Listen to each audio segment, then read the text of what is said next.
আজও মাঠে থাকবে জগন্নাথ শিক্ষার্থীরা, শিক্ষকরা ডাকলেন শাটডাউন। অবরোধে চরম জনভোগান্তি কাকরাইল সহ আশপাশে।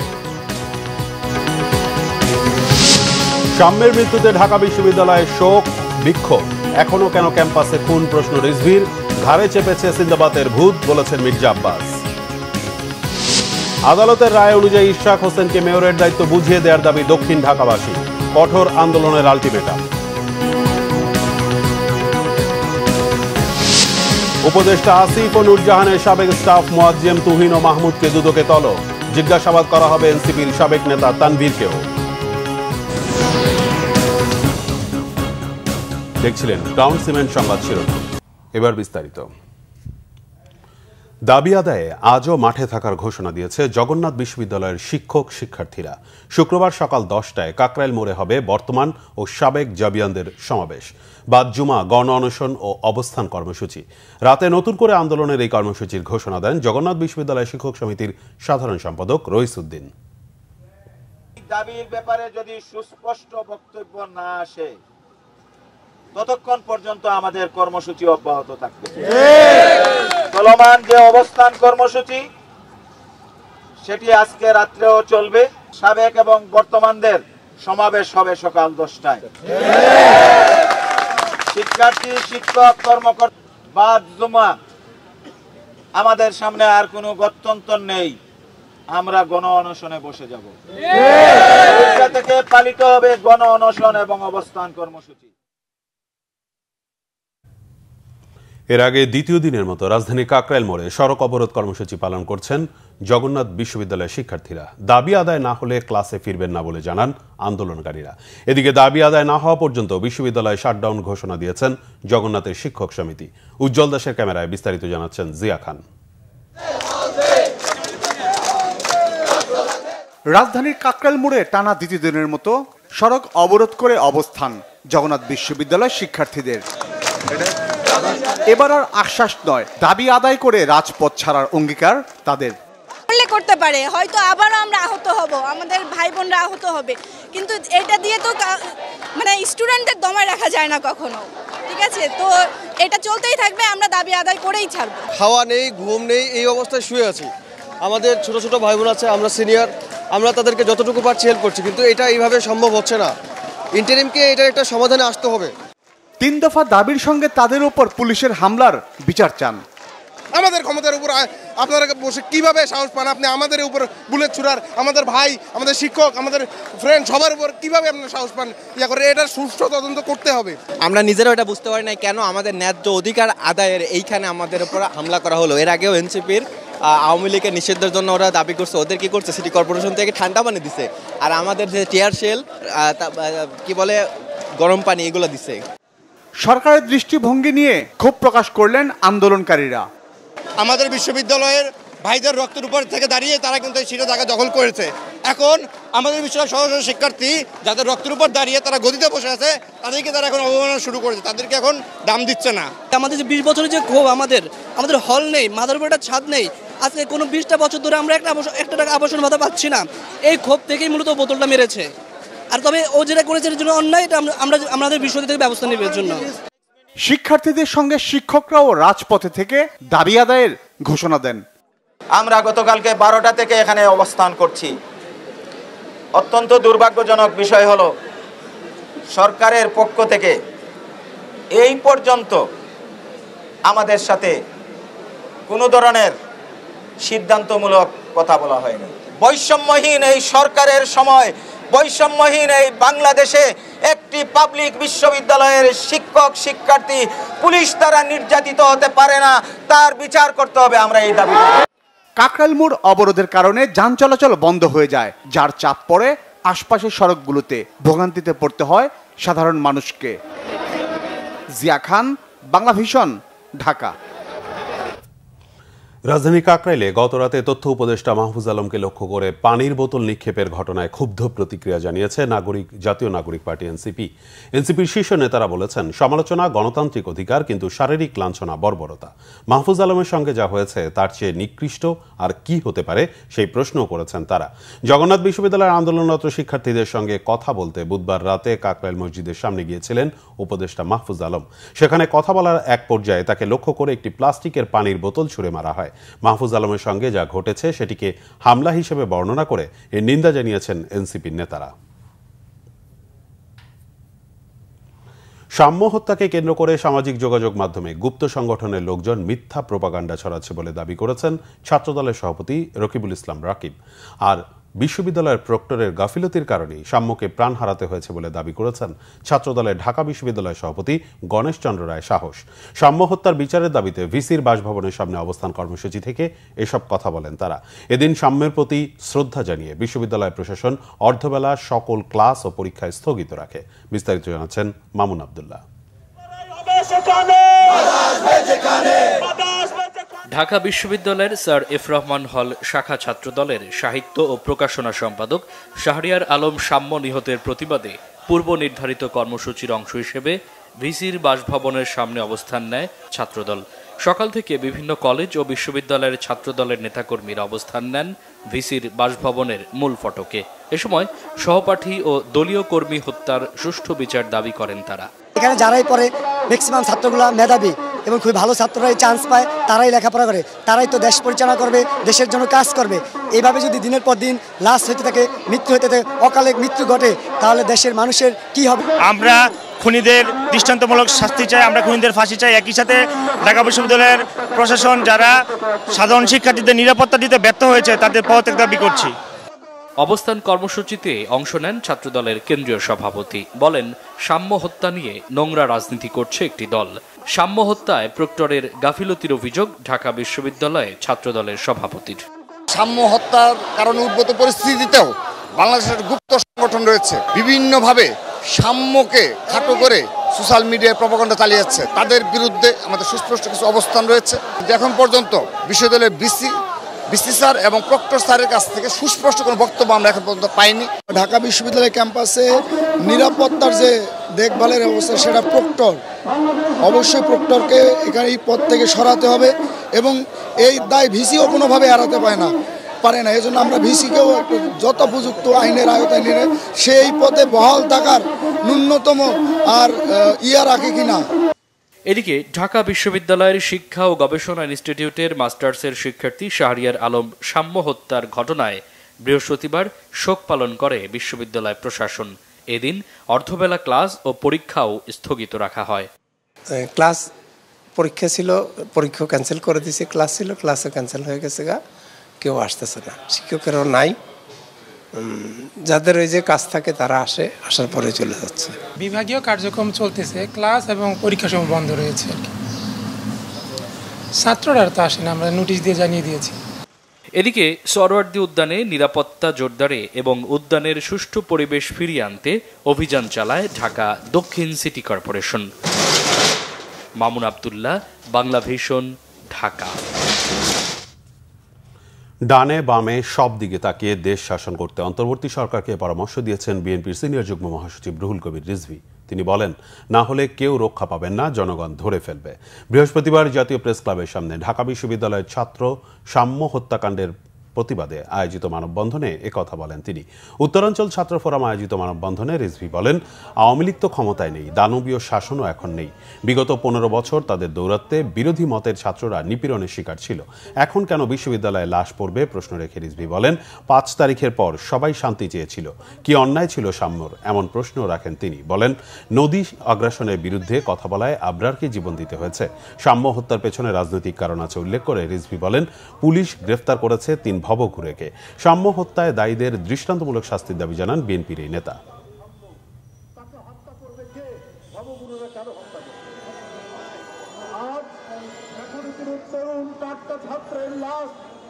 অন্তর্বর্তীকালীন সরকার আপনাদেরকে আমরাও সমর্থন করেছি, এখনো করে যাচ্ছি, কিন্তু এনসিপি যখন আপনাদের এই যমুনার দিকে যায় তখন তাদের সাদরে বরণ করেন। আর জগন্নাথ বিশ্ববিদ্যালয়ের ছেলেরা তাদের আবাসনের জন্য গেল, তাদেরকে আপনারা উপহার দিলেন লাঠিচার্জ, তাদেরকে উপহার দিলেন টিয়ার গ্যাস। আপনাদের আচরণের মধ্যে এই দ্বিচারিতা কেন? সুতরাং ডানে বামে সব দিকে তাকিয়ে যথাযথভাবে দেশ শাসন করুন, না হলে কেউ রক্ষা পাবেন না।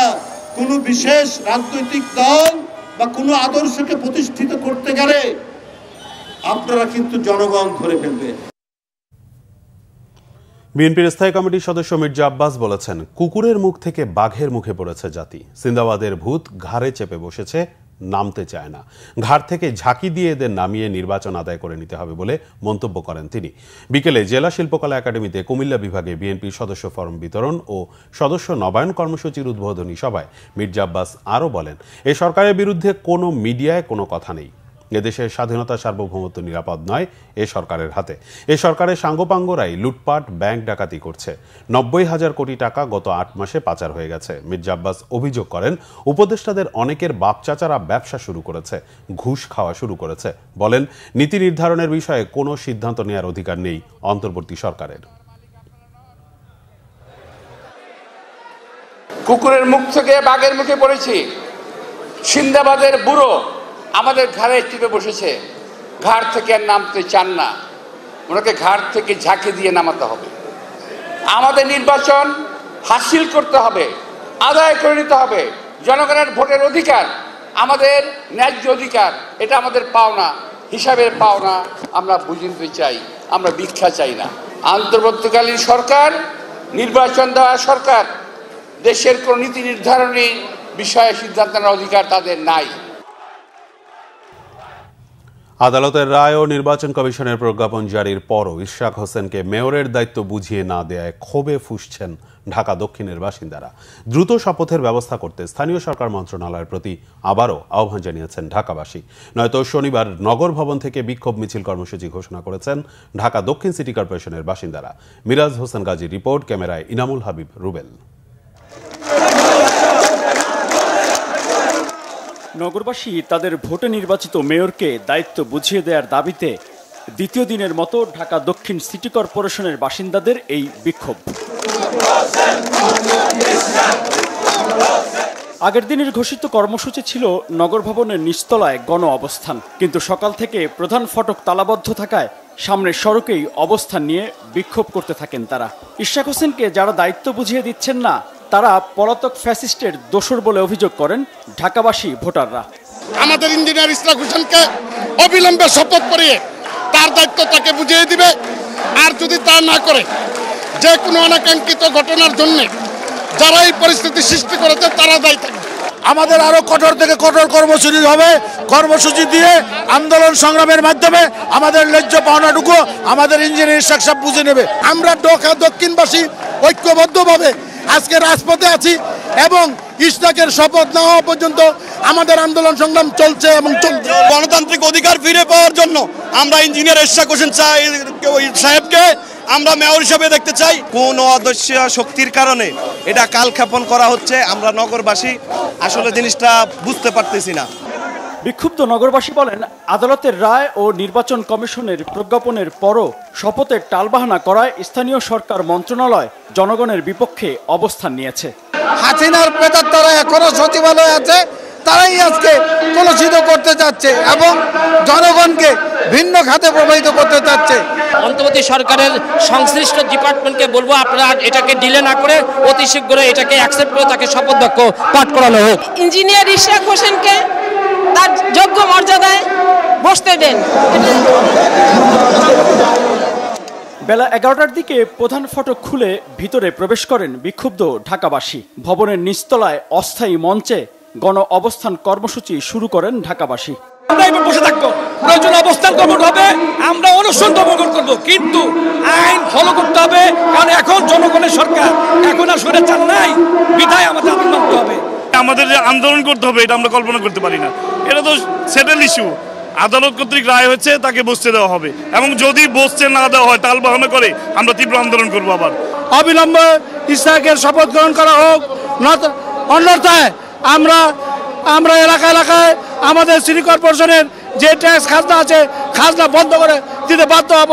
আগামী শনিবার সকাল 10টায় আমরা এই নগর ভবনে উপস্থিত হব, নগর ভবনে জড়ো হব। এই নগর ভবনে জড়ো হয়ে আমরা প্রেস ক্লাব হয়ে বিক্ষোভ মিছিল করতে করতে আমরা প্রেস ক্লাবে যাব। প্রেস ক্লাব হয়ে আমরা সচিবালয় ঘুরে আবার এই ঢাকা দক্ষিণ সিটি কর্পোরেশনের এই স্থানে আমরা আবারও কথা বলবো। দ্রুত সময়ের মধ্যে ইশরাক হোসেনকে শপথ গ্রহণের ব্যবস্থা করে দায়িত্ব বুঝিয়ে দেয়া না হলে পুরো ঢাকা অচল করার মতো কর্মসূচির হুঁশিয়ারি দেন ঢাকা দক্ষিণ সিটি কর্পোরেশনের ভোটাররা। মিরাজ হোসেন গাজী, বাংলা ভিশন, ঢাকা। অন্তর্বর্তী সরকারের প্রধান উপদেষ্টা ডক্টর মোহাম্মদ ইউনূসের তেজগাঁও কার্যালয়ে উপদেষ্টা পরিষদের বৈঠক অনুষ্ঠিত হয়েছে। বৃহস্পতিবার উপদেষ্টা পরিষদের এই বৈঠকে সভাপতিত্ব করেন প্রধান উপদেষ্টা। প্রধান উপদেষ্টার উপপ্রেস সচিব আবুল কালাম আজাদ মজুমদার এ তথ্য জানান। মুক্তিযুদ্ধ বিষয়ক মন্ত্রণালয় সূত্রে জানা গেছে, বঙ্গবন্ধু শেখ মুজিবুর রহমান, সৈয়দ নজরুল ইসলাম ও তাজউদ্দিন আহমেদ সহ ৭০-এর নির্বাচনে বিজয়ী ৪ শতাধিক রাজনীতিবিদদের এমএনএ বা এমপিএ বীর মুক্তিযোদ্ধা স্বীকৃতি বহাল রেখে সংশোধিত জাতীয় মুক্তিযোদ্ধা কাউন্সিল অধ্যাদেশ ২০২৫-এর খসড়া লেজিসলেটিভ ও সংসদ বিষয়ক বিভাগের ভেটিং সাপেক্ষে নীতিগত ও চূড়ান্ত অনুমোদন দেওয়া হয়েছে। এর ফলে মুক্তিযুদ্ধের সহযোগীর সংজ্ঞা পরিবর্তন করায় প্রবাসী সরকার তথা মুজিবনগর সরকারের সবাই মুক্তিযোদ্ধা হিসেবে বহাল থাকবেন।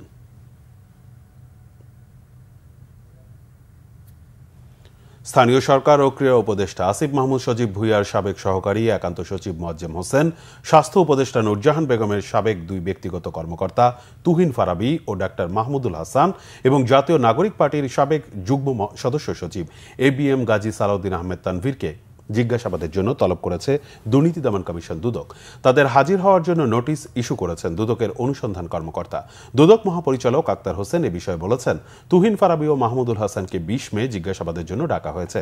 গাজী সালাউদ্দিন আহমেদ তানভীরকে 21 মে এবং মোয়াজ্জেম হোসেনকে ডাকা হয়েছে 22 মে। তাদের বিরুদ্ধে কেনাকাটায় কমিশন ও বদলি বাণিজ্য সহ বিভিন্ন দুর্নীতির অভিযোগ রয়েছে। গত 22 এপ্রিল স্থানীয় সরকার মন্ত্রণালয়ের উপদেষ্টা আসিফ মাহমুদ সজীব ভুঁইয়ার APS মোয়াজ্জেম হোসেনকে অব্যাহতি দেওয়া হয়। তার বিরুদ্ধে ওঠা অভিযোগের বিষয়ে দুদককে তদন্তের অনুরোধ জানান উপদেষ্টা আসিফ মাহমুদ সজীব ভুঁইয়া। এর আগে দুর্নীতির অভিযোগ ওঠায় স্বাস্থ্য উপদেষ্টা নূরজাহান বেগমের পিও ছাত্র প্রতিনিধি তুহিন ফারাবীকে অব্যাহতি দেওয়া হয়। গত 21 এপ্রিল জাতীয় নাগরিক পার্টির যুগ্ম সদস্য সচিব গাজী সালাউদ্দিন তানভীরকে দল থেকে সাময়িক অব্যাহতি দেওয়া হয়। তার বিরুদ্ধে পাঠ্য বই ছাপানোর কাগজ কেনায় কমিশন বাণিজ্যের অভিযোগ রয়েছে। টেন্ডার বাণিজ্য সহ নানাবিধ দুর্নীতি এবং অনিয়মের আশ্রয়ে নামে বেনামে অবৈধ সম্পদ অর্জনের অভিযোগে ইতিমধ্যে অনুসন্ধান কার্যক্রম শুরু হয়েছে। তাদেরকে ভিন্ন ভিন্ন তারিখে ডাকা হয়েছে।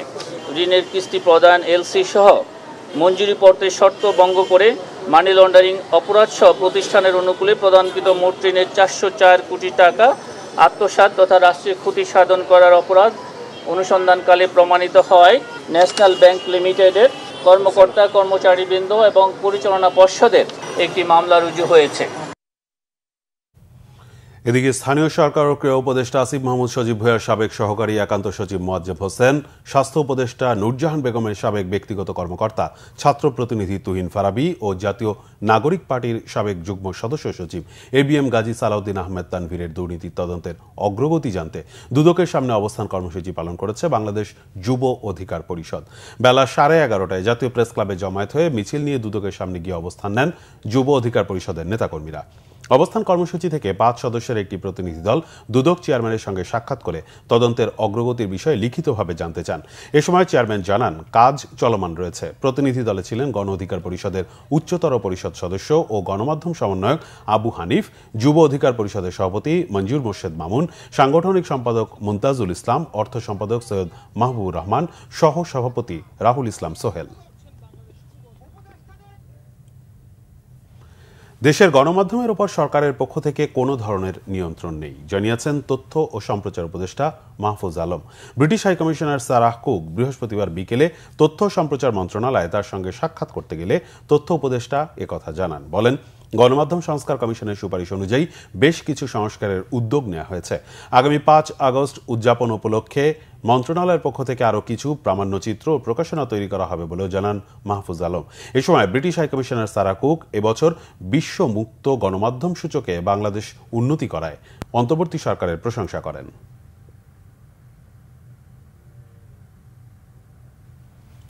প্রধান উপদেষ্টা প্রেস সচিব শফিকুল আলম বলেছেন, 5 আগস্টের পর গণমাধ্যম অভূতপূর্ব স্বাধীনতা ভোগ করছে। জাতীয় প্রেস ক্লাবে এক আলোচনায় তিনি বলেন, সরকার কোনো সাংবাদিককে চাকরিচ্যুত করেনি। মালিকপক্ষ পুঁজি ও ব্যবসায়িক স্বার্থে সাংবাদিকদের চাকরিচ্যুত করে। সরকার এখানে কি করতে পারে প্রশ্ন তুলে প্রেস সচিব বলেন, চাকরিচ্যুতরা শ্রম আইনে মামলা করতে পারেন। প্রধান উপদেষ্টার প্রেস সেক্রেটারি আরও বলেন, অনেক সম্পাদক এখন নীতি নৈতিকতা নিয়ে কথা বলছেন, কিন্তু ফ্যাসিবাদী আমলে তারা সংগ্রামের সম্পাদক আবুল আসাদকে টেনে হিচড়ে অফিস থেকে বের করে নিয়ে আসার ঘটনার কোনো নিন্দা জানাননি। 168 জনের অ্যাক্রেডিটেশন কার্ড বাতিলের সিদ্ধান্ত ভুল ছিল জানিয়ে বলেন, সাংবাদিকদের অ্যাক্রেডিটেশন দেয়া হবে। 266 জন সাংবাদিকের বিরুদ্ধে হত্যা মামলা প্রসঙ্গে তিনি বলেন, কেউ মামলা করলে সরকারের পক্ষে ঠেকানো অসম্ভব। ফ্যাসিবাদের দোষর সাংবাদিকদের ভুল স্বীকার করে ক্ষমা চাওয়ার আহ্বান জানান তিনি। কোনো পত্রিকাকে কি আমরা বলছি যে না আপনি সাংবাদিকতা করবেন না? আগামী 1 মাসের মধ্যে বাংলাদেশের চিহ্নিত দুর্নীতিবাজ দুর্বৃত্ত মাফিয়াদের গ্রেফতারের দাবি জানিয়েছে দুর্নীতি বিরোধী জাতীয় ছাত্র ফ্রন্ট। দুর্নীতি বিরোধী জাতীয় ছাত্র সমাবেশে এ দাবি জানান বক্তারা। উদ্বোধন করেন জুলাই অভ্যুত্থানের শহীদ মুগ্ধর বাবা মীর মুস্তাফিজুর রহমান ও শহীদ জাবিরের বাবা কবির হোসেন ভুইয়া। প্রধান অতিথি ছিলেন অধ্যাপক আবুল কাশেম ফজলুল হক। প্রধান বক্তা ছিলেন দুর্নীতি বিরোধী জাতীয় সমন্বয় কমিটির সাধারণ সম্পাদক সরওয়ার ওয়াদুদ চৌধুরী। বিশেষ অতিথি ছিলেন বাংলাদেশ একাডেমি অব এগ্রিকালচারের সভাপতি অধ্যাপক ডক্টর লুৎফর রহমান, এশিয়ান ইউনিভার্সিটির প্রতিষ্ঠাতা ও উপাচার্য ডক্টর আবুল হাসান মোহাম্মদ সাদিক সহ অন্যরা। বক্তারা বলেন, দুর্নীতিমুক্ত বিশ্বমানের বাংলাদেশ গড়তে বৃহত্তর জাতীয় ঐক্য জরুরি। রাজস্ব অধ্যাদেশ বাতিল এবং টেকসই রাজস্ব সংস্কারের দাবিতে কাস্টমস, ভ্যাট ও ট্যাক্স বিভাগের বিভিন্ন দপ্তরে এবং জাতীয় রাজস্ব বোর্ডের প্রধান কার্যালয়ে দ্বিতীয় দিনের মতো কলম বিরতি কর্মসূচি পালিত হয়েছে। শনিবার 17 মে বিকাল 3টার মধ্যে দাবি মানা না হলে নতুন কর্মসূচির ঘোষণা করা হবে বলে জানিয়েছে এনবিআর সংস্কার ঐক্য পরিষদ। বৃহস্পতিবার বিকেলে এক সংবাদ সম্মেলনে এসব জানানো হয়। এনবিআর সংস্কার ঐক্য পরিষদের নেতারা বলছেন, এনবিআর সংস্কারের পক্ষে তারাও, তবে বেশ কিছু বিষয়ে দ্বিমত রয়েছে তাদের। অধ্যাদেশের মাধ্যমে যে সংস্কারের প্রস্তাব করা হয়েছে তা দেশের রাজস্ব ব্যবস্থায় বিপর্যয় সৃষ্টি করবে বলে দাবি তাদের। এনবিআর সংস্কার কমিশনের প্রস্তাবনা কেন জনসম্মুখে প্রকাশ করা হলো না তা নিয়েও প্রশ্ন তোলেন পরিষদের নেতারা। বৃহস্পতিবার সকাল 10টা থেকে দুপুর 3টা পর্যন্ত কলম বিরতি কর্মসূচি পালন করে এনবিআর সংস্কার ঐক্য পরিষদ। তবে আন্তর্জাতিক যাত্রী সেবা, রপ্তানি কার্যক্রম এবং জাতীয় বাজেট প্রণয়ন কার্যক্রম এই কর্মসূচির আওতার বাইরে রয়েছে। সংবাদ শেষ করব ক্রাউন সিমেন্ট শিরোনামগুলো আরেকবার জানিয়ে। আজও মাঠে থাকবে জগন্নাথ শিক্ষার্থীরা, শিক্ষকরা ডাকলেন শাটডাউন। অবরোধে চরম জনভোগান্তি কাকরাইল সহ আশপাশে। সাম্যের মৃত্যুতে ঢাকা বিশ্ববিদ্যালয়ে শোক বিক্ষোভ। এখনো কেন ক্যাম্পাসে খুন, প্রশ্ন রিজভির। ঘাড়ে চেপেছে সিন্দাবাদের ভূত, বলেছেন মির্জা আব্বাস। আদালতের রায় অনুযায়ী ইশাক হোসেনকে মেয়রের দায়িত্ব বুঝিয়ে দেওয়ার দাবি দক্ষিণ ঢাকাবাসী। কঠোর আন্দোলনের আলটিমেটাম। উপদেষ্টা আসিফ ও নূরজাহানের সাবেক স্টাফ মোয়াজ্জেম, তুহিন ও মাহমুদকে দুদকে তলব। জিজ্ঞাসাবাদ করা হবে এনসিপির সাবেক নেতা তানভীরকেও। এই ছিল এখনকার মতো, পরের সংবাদ সকাল 7:30টায়। এছাড়া বাংলাভিশন সংবাদ ও সংবাদ সংশ্লিষ্ট অনুষ্ঠান দেখতে ভিজিট করুন www.bvnews24.com ও facebook.com/banglavision news এবং সাবস্ক্রাইব করুন youtube.com/banglavision news। ধন্যবাদ।